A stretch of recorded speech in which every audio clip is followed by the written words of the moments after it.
Welcome to Real Estate Radio Power Investing, an informative and engaging hour discussing everything you need to know about the world of real estate investing.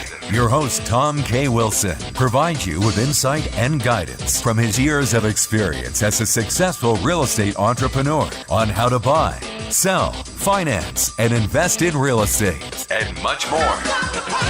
Now, here's your host for Real Estate Radio Power Investing, Tom K. Wilson. Thanks for tuning in to our Real Estate Radio Power Investing program, where we empower you with the education to maximize your investing success. We're broadcasting from Silicon Valley corporate headquarters of Wilson Investment Properties, the sponsor of Real Estate Radio Power Investing.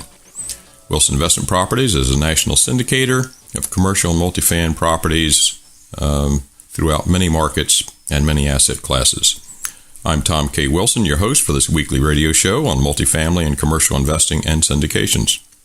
If you can't make the live show, you can catch our podcast on wilsoninvest.com, and you can catch on that website 6 years of our podcast with many guests, such as our guest today, Dr. Doug Duncan, Robert Kiyosaki, Bruce Norris, Robert Helms, and many others who are experts and been in the active real estate world of investing for a long, long time.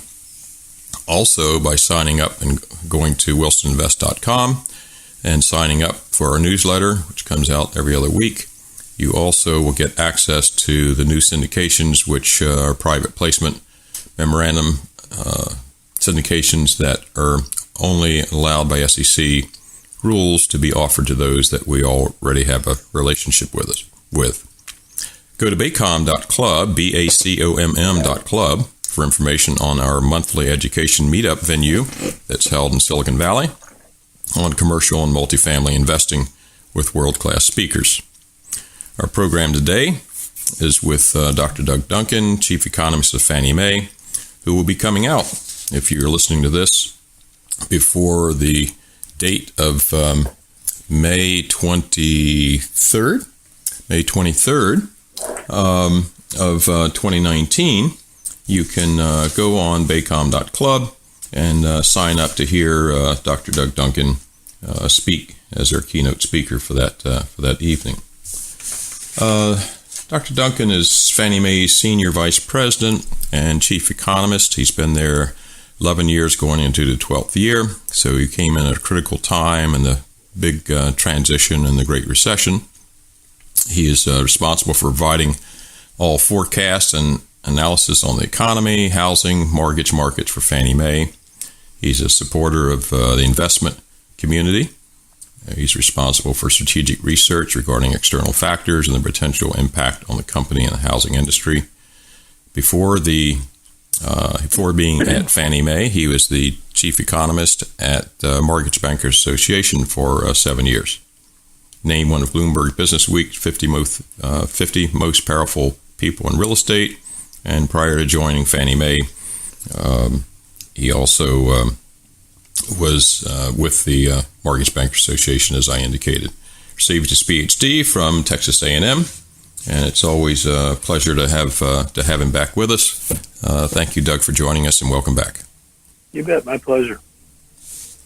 So, Doug, you've been there 11 years, going on 12 now at Fannie Mae. It's been a pretty dynamic set of times. Would you, any way you would characterize how things have changed, both in the marketplace that you report on and your focus on with your job? I guess the first thing is that the crisis period sent the company, in addition to going into conservatorship, into a place that had never really been before, with a very large portfolio of distressed properties and some very new approaches to managing those distressed properties. And that took the first 3 to 4 years within the company to change the focus of the culture in a way that helped work off that very large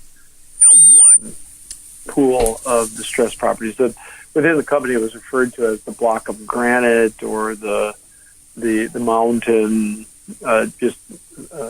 words that give a visual sense of the way that people thought about that problem. That problem was largely worked off with maybe the next 2 or 3 years starting to turn toward the making sure that the company, while in conservatorship and recognizing that may last longer, was in fact thinking about the best way to reemerge and deploy better risk management tools, restructure the modeling of underwriting credit, those kinds of things, more of a modernization and to some degree an infrastructure phase. And then over the last 3 to 4 years, and being a little vague because it didn't just happen within this 3 years or this 4 years, but in the last 4 years probably or so, the company has turned toward the question of if the company is released from conservatorship, then how should it think about strategy? And that requires a bunch of assumptions that are just assumptions because it's not a matter of the company's choice about when and how it's released from conservatorship. But the point of conservatorship is that the regulator is conserving assets to return to the market as opposed to receivership, which extinguishes the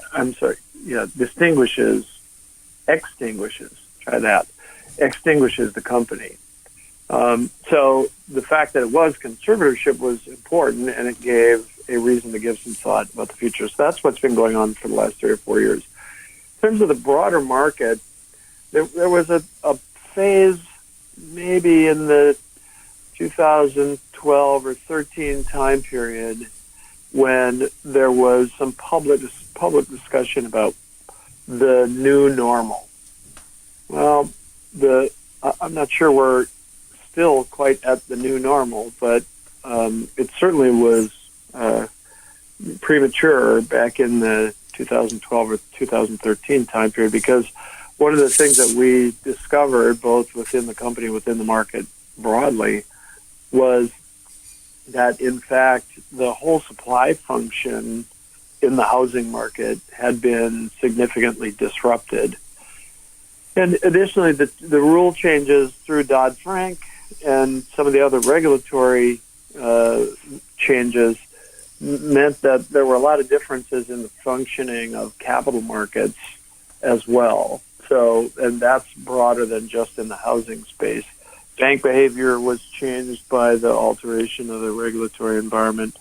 So there were structural shifts in who are the participants in various aspects of financial markets, including significant consolidation in the banking sector. In fact, the 4 largest banks are actually larger than they were going into the crisis. That's one of the impacts of the regulatory response, was that we've created these very large banks and systemically important institutions is how they get. So it's not just banks, but it's how they get. So if they were too big to fail before, they're even bigger now, huh?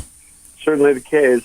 That would be my view, that the legislation and regulation did not eliminate that problem. Where do we go ahead?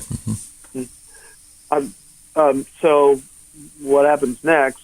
So there's a whole host of things that are still changing. You're in Silicon Valley, so certainly Silicon Valley has a place in that. And we recently released a study asking the question of whether or not big tech can be a threat to big banks. And it was kind of interesting. It was a survey of consumers. And one of the findings in that was that consumers trust big banks, but they don't like them. And so we were like, wow, that's interesting. So what does that mean? Well, it means that they don't think that the big banks are going to lose their money. In other words, they're not going to fail. They won't lose their money. But it also doesn't mean that they think they're particularly customer friendly. So there is an opening there for large tech-based firms to make processes and transactions much more consumer friendly than they are with the banks. So that's an interesting emerging issue post-crisis. You didn't really hear about that kind of thing during or before the crisis. So there's still significant changes underway. People are considering what they're willing to give up in terms of privacy in a way that wasn't considered up until the last 2 or 3 years. That will have some impact on how business is conducted, particularly in the financial services space, I would guess, but also in other spaces. So it's not like, to me, it's not like we've come out of the crisis into a place that is permanently stable in some way. I think that's not true. Okay. On that note, we're going to take a break. I have Dr. Doug Duncan, Chief Economist of Fannie Mae, with us today on Real Estate Radio Power Investing. We're going to ask him, of course, the questions that he gets all the time, but we have to ask about his predictions about interest rates and peaking of the economy and things like that. Stay with us. We'll be right back.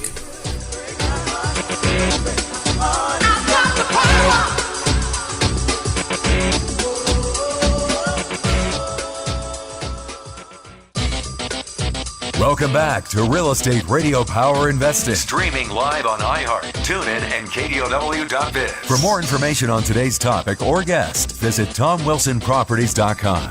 That's TomWilsonProperties.com. Again, your host for today's edition of Real Estate Radio Power Investing, Tom K. Wilson. Welcome back to Real Estate Radio Power Investing.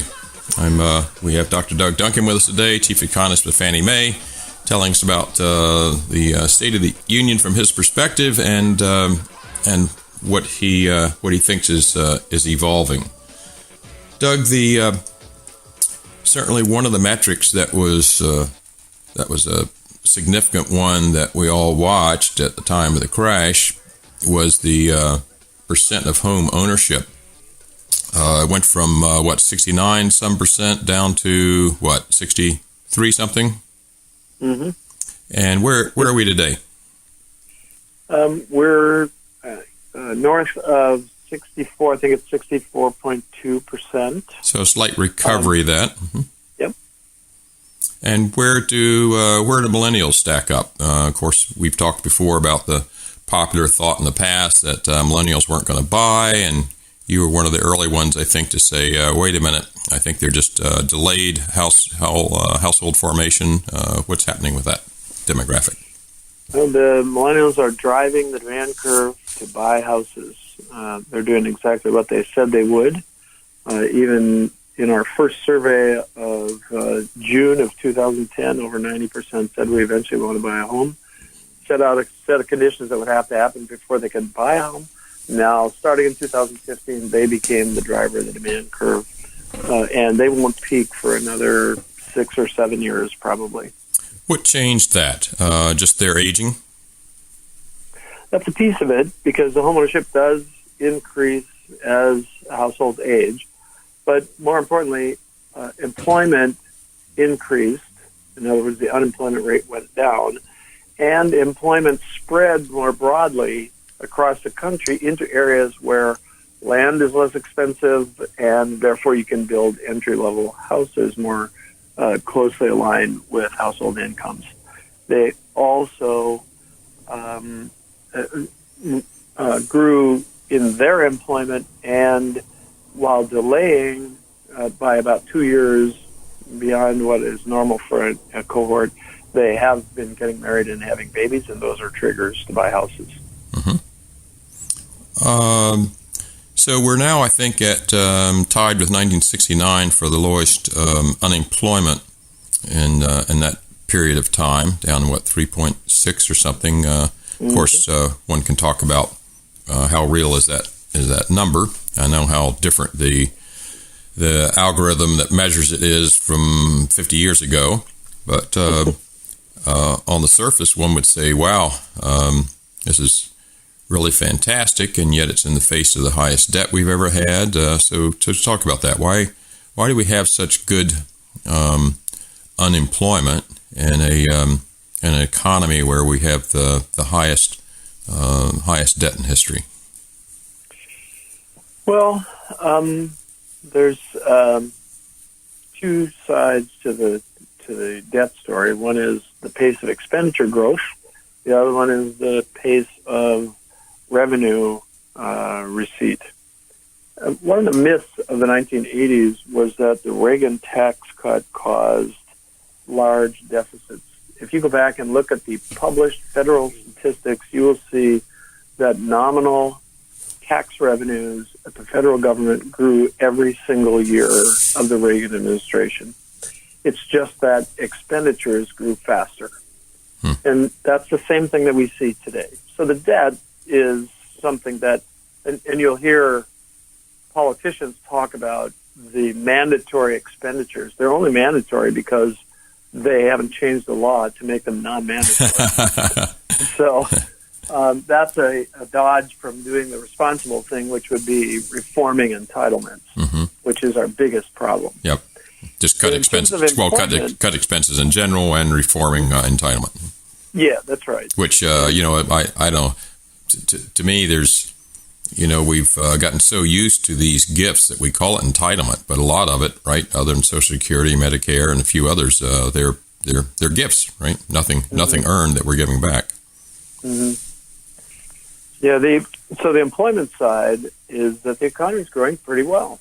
If you listen, most economists will think, and I agree with this in general, the pace of the growth of the real economy can be calculated by the growth of the population or the workforce, depending on which of those that the particular economist chooses to use, and the pace of productivity. So right now, productivity is growing. Well, recently it's been growing at 2% or better. Population growing just a little bit less than 2% or less than 1%. So somewhere between 2.5% and 3% growth should be normal.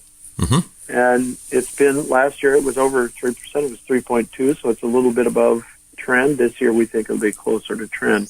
But when that happens, the economy is creating jobs.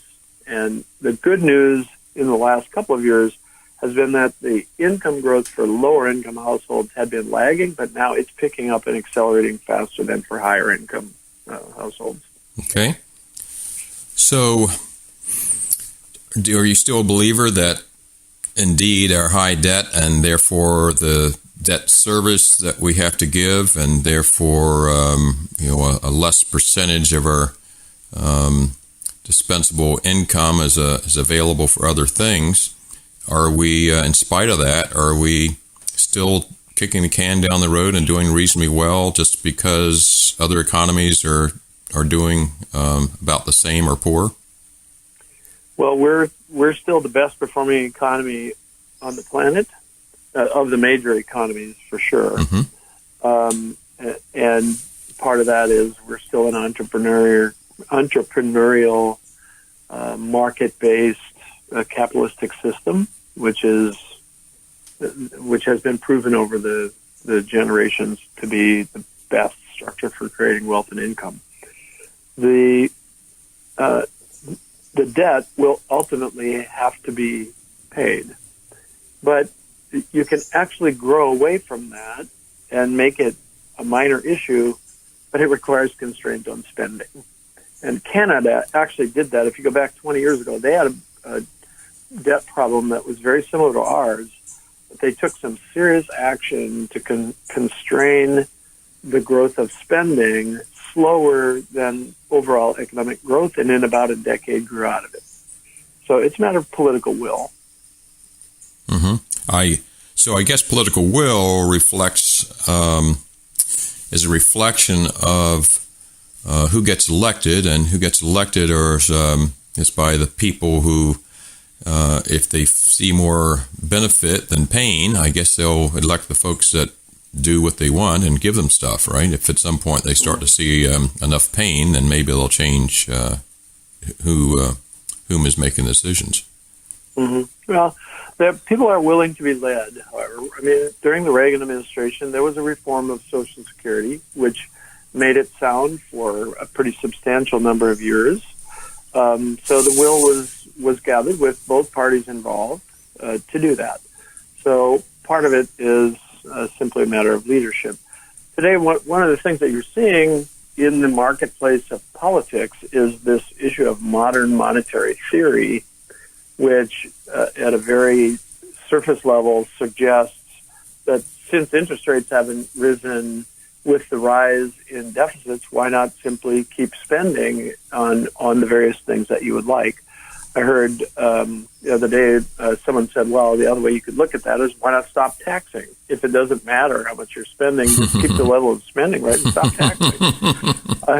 People, for whatever reason, people don't laugh at those who say keep spending forever, but they do when you say stop raising taxes or stop taxing. But the result's the same.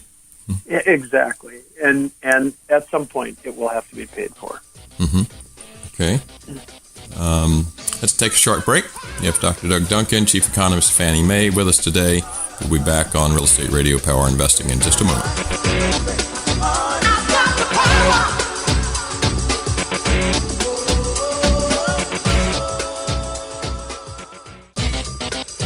Welcome back to Real Estate Radio Power Investing. Streaming live on iHeart, TuneIn, and KDOW.biz. For more information on today's topic or guest, visit TomWilsonProperties.com. That's TomWilsonProperties.com. Again, your host for today's edition of Real Estate Radio Power Investing, Tom K. Wilson. Welcome back to Real Estate Radio Power Investing. I'm Tom K. Wilson, your host. We have Dr. Doug Duncan, Chief Economist of Fannie Mae, with us today. We are... If you are listening to this program before May 23rd, 2019, you can go to either wilsoninvest.com or you can go to bacom.club, BACOMM, and sign up to see Dr. Doug Duncan give a keynote presentation in Silicon Valley. So, Doug,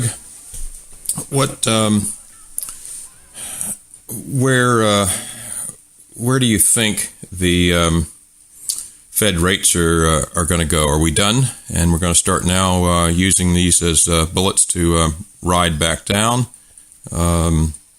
to stimulate the economy or keep it from sagging? Well, as you know, I'm not always in alignment with the mainstream, and it's often turned out to be a decent thing.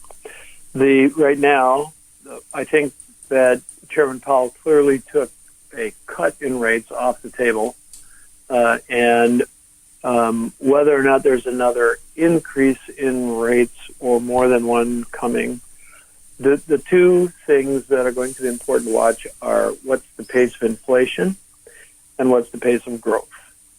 So unless there is a serious weakening in growth, I would be very surprised if the Fed were to cut rates anytime soon. And when I say a serious weakening, I'm saying growth falls below 2 to 2.25% for a sustained basis, and maybe well below that, maybe down toward 1.5. So we don't have that in our forecast, at least for the next couple of years. So I'd be surprised if anytime soon that we had a cut in rates. One caveat to that: if we actually go to 25% tariff rates on all of Chinese imports, that could have an impact on the global economy through China and on some sectors of the U.S. economy with the change in terms of trade. So I'll leave that caveat out there. Let's take a break here on Real Estate Radio Power Investing with Dr. Doug Duncan, Chief Economist of Fannie Mae. We'll be back and ask Doug some more questions about where the economy is heading.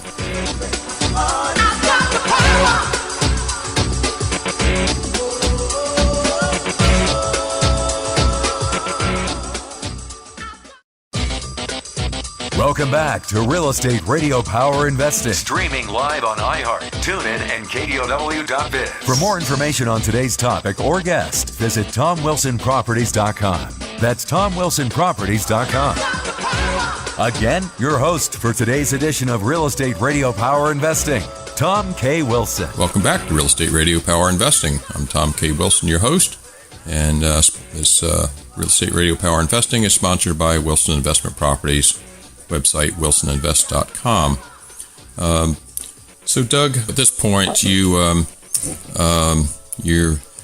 best information tells you that there's no significant change and or weakening of the economy in the near future, and therefore there's not a reason or need to stimulate it by dropping rates. You might have one more tick up, but probably flat for a while. That's right. Yep. Okay. So let's talk about 3 years ago, and I guess 2 years ago at Summit at Sea, you woke everybody up by starting off with all expansions in, and so what's your current thought? Are we going to kick the can down the road longer and have a couple more cycles without a serious problem, or are we reaching? How much longer we have to go on this economic run, do you think? Well, the thing that changed since that time was that we had a tax cut, and the tax cut had a very positive effect on growth, employment, income growth, and so that, as opposed to kicking the can, we actually goosed economic growth, and that helped. So what I had been watching for was a pickup in productivity gains, and the most recent few quarters have shown that productivity is starting to pick up.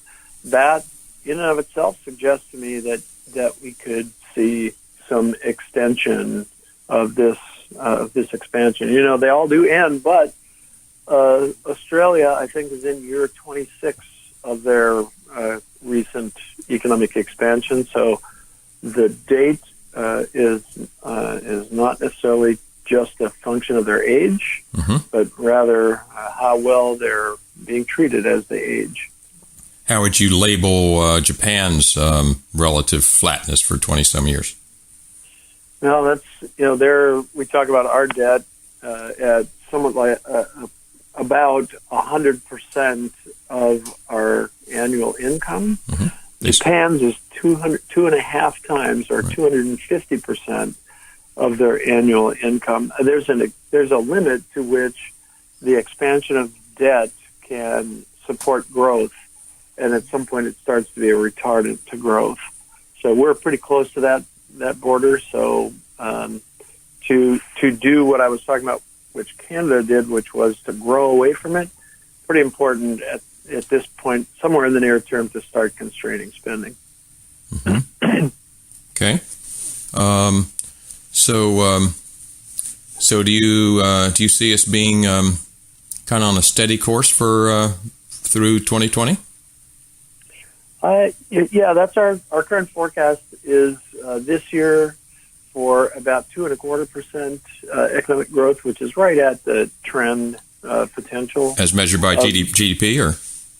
Yeah, it's measured by real GDP. And next year, just a little bit less than that, 1.9 to 2% next year. So a little bit slower next year. A little bit of the impulse from the tax cut will have passed through the system. We'll see. There's going to be a bunch of arguments about federal spending and budgetary issues over the course of the rest of this year, and those will have some impact. Do you think President Trump's re-election will largely hinge on where the economy is at the election time? Well, that's always an important factor. Whether it's the driving factor, I would say remains to be seen. There could always be such things as international events, but the number one thing is economic growth. And if people are feeling like the policies are adding to their bottom line, chances are better. what do you think are what policies has this administration put in place that you think have been favorable for the economy? Well, I think that the tax cuts, both the corporate and the personal tax cuts, have had pretty much the desired effect. The growth has strengthened. The one thing I would say that has been milder than expected is business fixed investment. The reason for the corporate tax cut, in part, was to lower the hurdle rate for investment, and that would expand productivity. Now, interestingly, even though we haven't seen that significant pickup in business fixed investment, we are seeing some pickup in productivity. So it could be that there's some measurement in what constitutes business investment that we're not picking up because of structural changes in economic activity.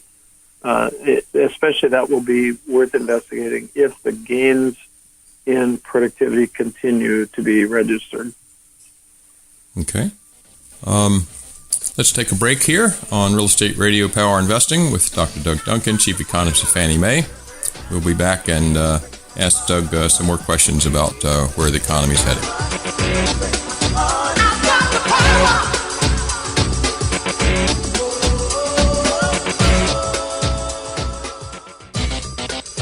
Welcome back to Real Estate Radio Power Investing. Streaming live on iHeart, TuneIn, and KDOW.biz. For more information on today's topic or guest, visit TomWilsonProperties.com. That's TomWilsonProperties.com. Again, your host for today's edition of Real Estate Radio Power Investing, Tom K. Wilson. Welcome back to Real Estate Radio Power Investing. I'm Tom K. Wilson, your host, and this Real Estate Radio Power Investing is sponsored by Wilson Investment Properties. Website wilsoninvest.com. So, Doug, trade policy. What's your thoughts about that? Is it advantageous for us to even things out, or are we shooting ourselves in the foot? What are your thoughts about that? Well, there's a relatively small number of things on which all economists agree. One of them is that freer trade is better than less free trade. Now, that the idea that we have actual free trade suggests there are no limitations on who can exchange goods and services with who. That's absolutely not true. NAFTA, for example, is about 2,000 pages. So what we have is managed trade. Some of it is managed to be freer than others, but that's an important thing to keep in the back of your mind while you're listening to the political debates today. The issue with China, in my view, is really about intellectual property. At the end of the day, this is not something that occurred in President Trump's administration. It also occurred in President Obama's administration, President Bush's administration, President Clinton's administration. This has been going on for the better part of 3 decades, and it's just that the Trump administration decided to take it on. Now, if you talk to soybean farmers in North Dakota, they won't be very happy because they've gotten caught in the middle of this. What that suggests is that freer trade in the aggregate benefits both parties, but there are distributional issues within each of those parties that raise political things, and that's the domestic issue, is that there are winners and losers domestically, which, when you add it all up, there are in aggregate more benefits than losses to all of the members of the country, but there is a distribution issue. That's really the contentious point. Okay, all right. Do you think? Let's see. While we're still on the kind of general macroeconomics of the country, how important is our energy situation? We seem to be more net independent than we've ever been. How important is that a contributor to our strength?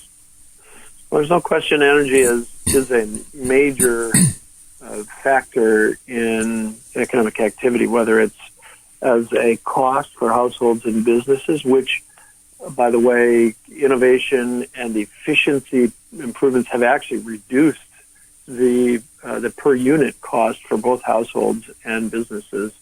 So we've actually become more efficient in that front. So we have become a major global energy producer and are not completely dependent upon those who would sell energy products to us. We have more of a even bargaining position, and we're moving toward energy independence, though I don't know that that's necessarily ever a completely desirable thing, that it's still a component of trade. I think the biggest signal in that space is the fact that the Saudis have registered willingness to sell the crown jewel or ownership in the crown jewel, their state oil company. What that suggests to me is that their belief is that in the future, oil will be less valuable as a commodity than it is today, and they may be looking ahead at autonomous electric vehicles, other sources of fuel and energy which become renewable, and believe that now is the time for them to reconstitute their economy. That, to me, was one of the biggest signals about the future of energy. Mm-hmm. Well, Doug, thank you again for being with us. If you're listening to this before May 23rd, 2019, come listen to Doug give his economic State of the Union in more detail and forecasting. Go to BACOMM.club or go to wilsoninvest.com, where you can also hear this podcast and all the others we've done in the past 6 years for real estate radio power investing. So, and on that website, you can get a lot of education information. So go to either of those sites and sign up to listen to Doug. And we look forward to having him back. Doug, thanks for being with us again. We appreciate it so much, and we look forward to hosting you here at the end of this month. My pleasure. Thank you, and looking forward to it. Thank you. And so remember, the only thing that matters is what you do next.